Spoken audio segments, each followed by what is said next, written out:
Well, Islam is very clear. It doesn't have any vague points or mysteries.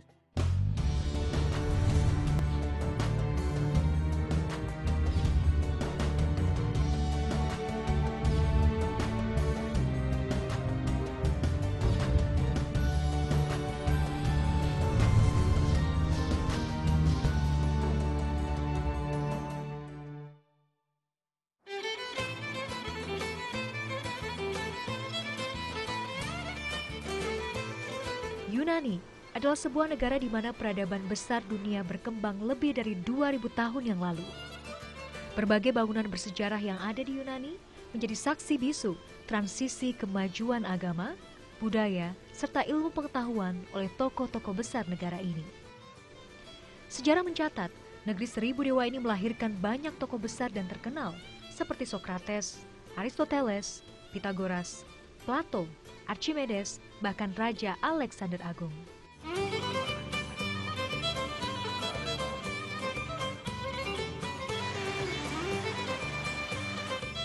Menyusuri Athena, sang ibu kota negara, untuk mencari sisa jejak Islam menjadi cerita yang berbeda.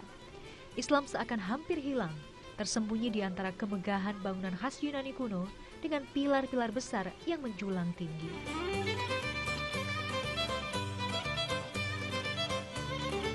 Rasa penasaran dan rasa tak percaya bercampur aduk dalam benak saya. Benarkah Islam, sang agama rahmatan lil alamin, pernah menorehkan sejarahnya di tanah ini? Bangunan di belakang saya ini adalah kuil Parthenon, yaitu kuil pemujaan bagi Dewi Athena, dewi yang untuk melindungi kota Yunani kuno. Nah, semenjak didirikan, pada awalnya memang berfungsi untuk memuja Dewi Athena. Namun setelah ada perubahan masa Kristen menduduki kota Yunani kuno, kuil ini sempat berubah menjadi gereja. Nah, pada zaman dinasti Ottoman Turki masuk ke negara Yunani untuk menyebarkan Islam, kuil Parthenon sempat dijadikan masjid.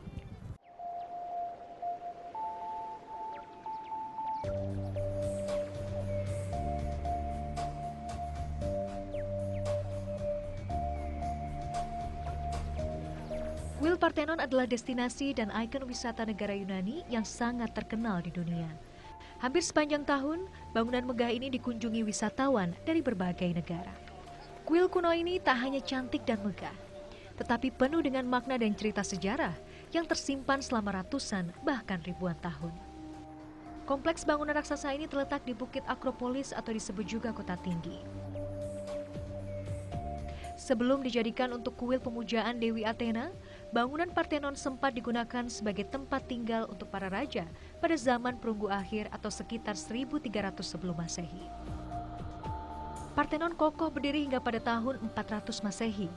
Kristen datang dan mengubah Parthenon menjadi gereja selama 1000 tahun lamanya. Kemudian datanglah dinasti Islam Utsmaniyah yang menguasai Yunani pada 1400 Masehi. Pasca jatuhnya Konstantinopel atau Istanbul dari tangan Romawi.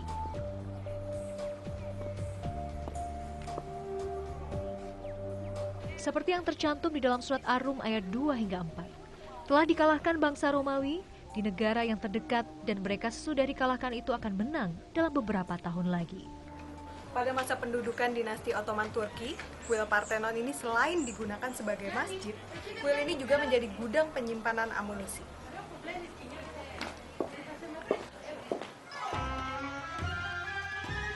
Setelah berakhirnya era Abbasiyah, dinasti Turki Utsmani muncul dengan kegemilangan masa jayanya. Turki Utsmani dikenal sebagai imperium Islam terbesar dan terlama, sekitar 6 abad masa pemerintahannya, dari mulai 1300 Masehi hingga 1922 Masehi. Wilayah kekuasaannya membentang dari daerah Afrika Utara, Jazirah Arab, Balkan, hingga Asia Tengah.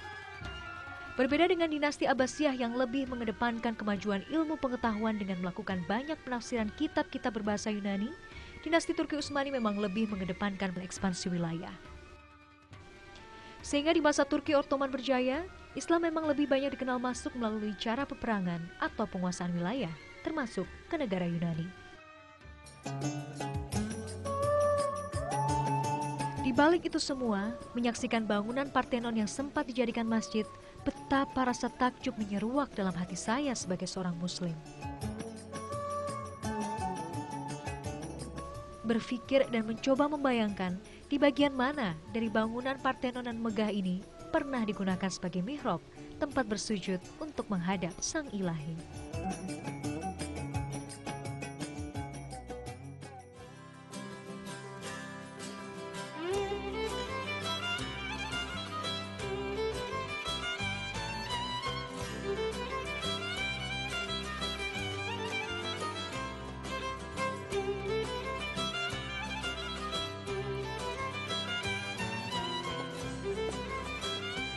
Mencari masjid di kota Athena, baik yang masih digunakan atau yang tidak, memang bukanlah perkara mudah. Data tentang Islam dan masjid seakan tenggelam di antara dominasi bangunan sejarah bangsa Yunani dan gereja Ortodoks nan megah.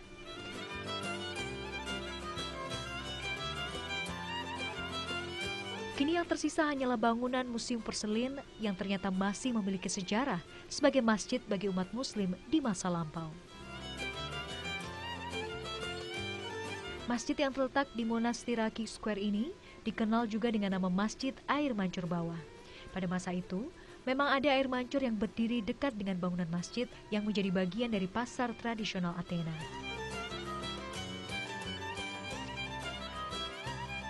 Seiring dengan kemerdekaan Yunani menjadi sebuah negara, serta runtuhnya dinasti Ottoman dan terusirnya pasukan Turki dari Athena, Masjid Sidarakis tak lagi difungsikan sebagai rumah ibadah bagi umat Muslim. Masjid Sidarakis ini dibangun oleh salah seorang gubernur pada zaman dinasti Ottoman Turki berkuasa di Yunani. Sayangnya, masjid ini telah berubah fungsi. Sebelum menjadi museum porselin untuk negara Yunani, masjid ini bahkan pernah menjadi barak bagi para tentara dan juga penjara.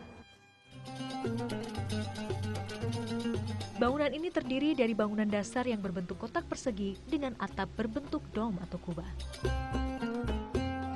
Di bagian luar dinding bangunan dihiasi relief ornamen huruf Arab yang menjadi ciri khas bangunan Utsmaniyah. Pada awalnya masjid ini memiliki menara atau minaret sebagai tempat yang biasa digunakan untuk mengumandangkan azan. Sayangnya setelah hilangnya masa keemasan Islam, seluruh menara atau minaret yang ada di masjid dirobohkan oleh pemerintah Yunani. Hanya di bagian western trace saja, masjid boleh dilengkapi dengan menara, serta diperbolehkan untuk mengumandangkan azan.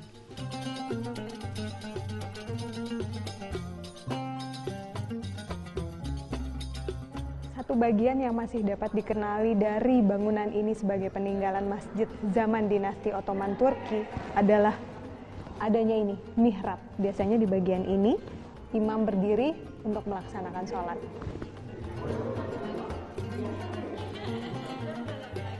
Αυτά τα οκτάρια δεν ξέρω τι είναι. Αυτό τι είναι το 8? Αυτό ήταν η τζάμι. Τζαμί. Τζαμί ήταν. Mosque. Jami mosque. Mosque. Yeah, yeah. Yes. I only can read this, the end of the part, this Arabic language. It's called mihrab. Mihrab. Mihrab. Yeah, yeah, Okay. this place called mihrab.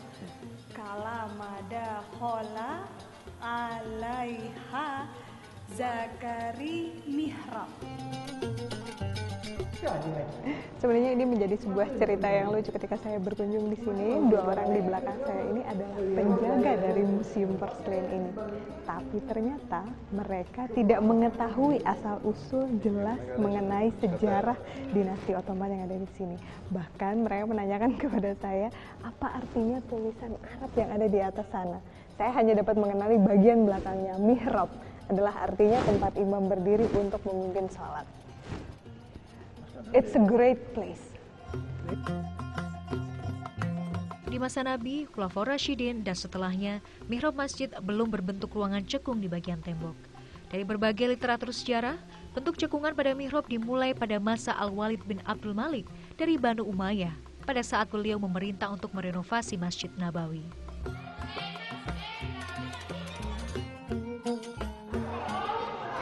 Ini kondisi Masjid Sidarakis ini telah berubah menjadi museum porselin. Hilang semua sejarah tentang dinasti Ottoman dan juga fungsi bangunan ini sebagai masjid. Seperti dilihat, anak-anak ini setelah kunjungan ke bangunan ini hanya untuk mempelajari sejarah porselin Yunani.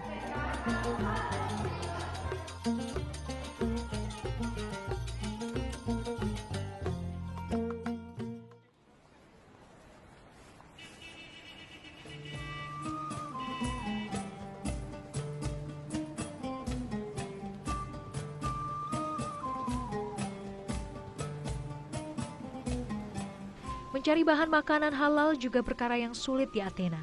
Tidak ada distrik atau daerah khusus yang bisa dijadikan acuan sebagai tempat untuk membeli bahan baku makanan halal. Salah satu yang dapat saya temui adalah toko Delicious. Toko halal ini sudah lebih dari 10 tahun menyediakan bahan makanan halal bagi Muslim Athena. He gives to the people credit, and everybody's a credit. Some people don't pay, some people go bankrupt, some people leave, some people... So it is also hard now to find halal food in Athens. Yes, actually, I haven't heard of any restaurant that has halal meat. Huh? Yes, it could be halal because most of the people that make cut the lambs, slaughter the lambs and this, are from Pakistan, from Afghanistan. Those in Central Market Athens? Yes, that too, and other, even in the main slaughter companies, most of them are from Afghanistan, from Pakistan, so they're Muslim, so they say Bismillah. Muhammad Rasas mewarisi toko halal Delicious dari orang tuanya. Sayangnya krisis ekonomi yang menerpa negara Yunani berdampak serius bagi toko milik Muhammad Rasas. Barang yang dijual di dalam toko halal ini tidak sebanyak sebelum krisis melanda Yunani. Barang dagangan berupa bahan makanan halal hanya dapat didatangkan dari negara asal dengan jumlah yang cukup sedikit.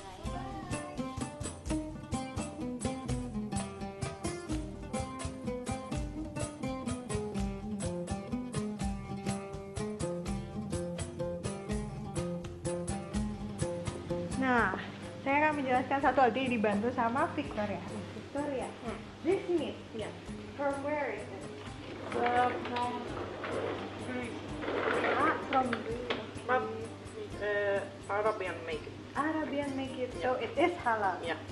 Okay. Half Palestine and half Greece. Ya, jadi Victoria ini setengah Yunani, setengah Palestina. Dia telah menjalankan toko halal ini sejak dari ayahnya dan ayahnya. Jadi ini memang salah satu toko halal yang bisa ditemui di kota Athena. Salah satu produk yang dijual di sini adalah ini, daging halal.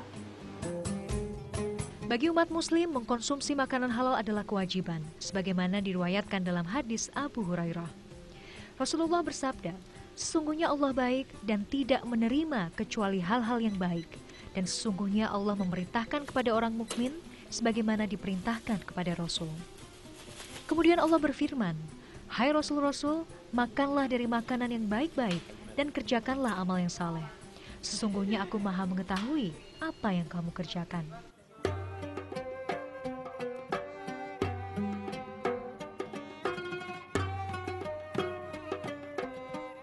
Hidup sebagai seorang muslim di negara non-muslim bukanlah perkara mudah.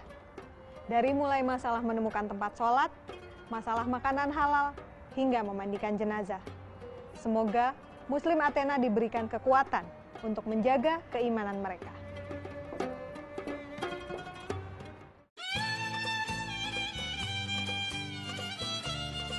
Meski hidup sebagai muslim di negeri tempat lahirnya demokrasi begitu berat, namun ternyata Islam masih bisa menampakkan sinarnya.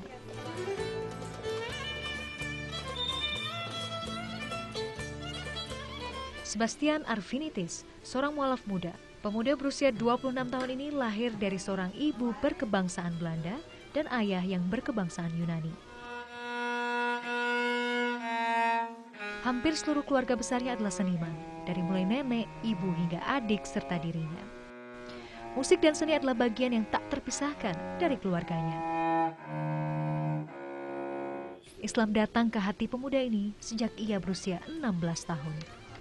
So Sebastian, could you tell me what is the biggest trigger you choose Islam to be your religion? At puberty, a lot of people have these existential questions like, why do I exist? What is my role here on this planet, in this life? But finally, what's the truth? What is the right religion? So I was really interested in spirituality and just getting to know myself and getting to know, well, if there exists a God, or not? What should I do with that? Bagi Sebastian, Islam menjadi sebuah jawaban saat ia sedang mencari jati dirinya kala itu. Meski sebelumnya Sebastian terlebih dahulu mengenal agama Kristen, Hindu, bahkan Yahudi. Saat itu sebagai seorang remaja, Sebastian memang merasa sangat butuh akan sebuah acuan dalam hidup. Sebastian merasa bermain musik tak cukup menenangkan gejolak dalam hatinya. Dia harus mencari sebuah prinsip keesaan Tuhan yang mengatur sebuah kehidupan manusia. Hingga pada akhirnya Sebastian menemukan Islam. Islam is very clear. It doesn't have any vague points or mysteries. Sebastian benar-benar yakin bahwa ia telah menemukan penuntun yang tepat dalam hidupnya. Meski untuk menjadi muslim yang kafah, Sebastian harus melewati berbagai godaan. Athena memang bukan kota yang mudah untuk hidup sebagai muslim. Meski demikian, Sebastian tetap teguh sebagai mu'alaf. Ia tak goyah walau sedikit pun. Ini semua tak lepas dari dukungan sang ibu, Ariadne Westerkamp. Bagi Ariadne, Sebastian adalah anak lelakinya meski mereka berbeda keyakinan. Ariadne memahami dengan baik keinginan Sebastian untuk menjadi seorang muslim. Ibu dan anak ini tetap tinggal harmonis sebagai sebuah keluarga.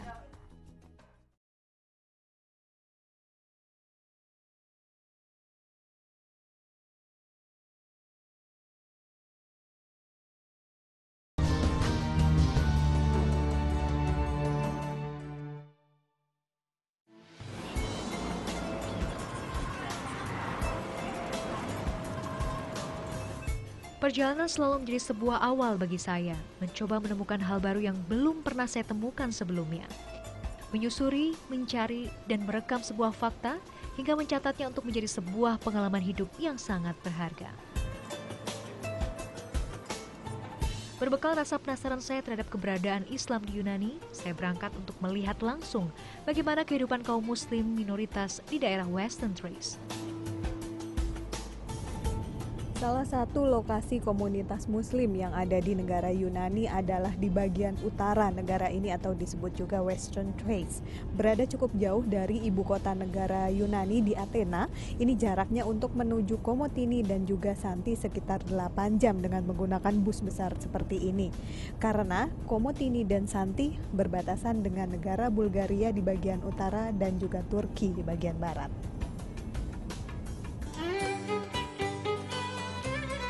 Komunitas muslim minoritas di Yunani tersebar dari mulai Komotini, Santi, Alexandropolis, dan Sofli.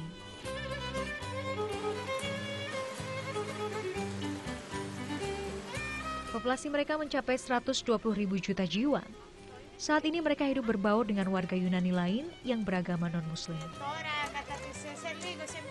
Berbicara tentang muslim di utara Yunani, mereka adalah warga asli Yunani yang memang beragama Islam sejak dahulu kala.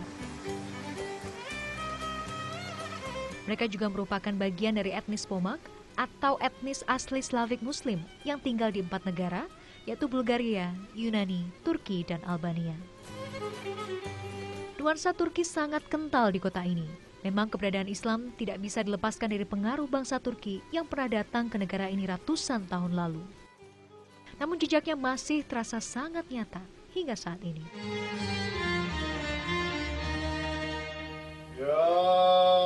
أيها الذين آمنوا هل أدلكم على تجارة تنجيكم من عذاب أليم يغفر لكم ذنوبكم. Salah satu kegiatan rutin yang sering diadakan kaum laki-laki muslim di kota Komotini adalah membahas Al-Quran atau tafsir Al-Quran.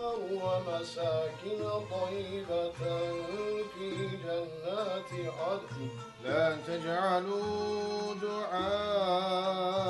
Secara rutin setiap 1 minggu sekali mereka berkumpul untuk mengartikan serta membaca ayat-ayat Al-Quran. Mereka saling bertukar pikiran untuk memperdalam dan memperkuat iman, akidah, serta tauhid masing-masing individu. Majelis ini begitu sederhana, namun penuh makna dan pahala yang tiada terkira.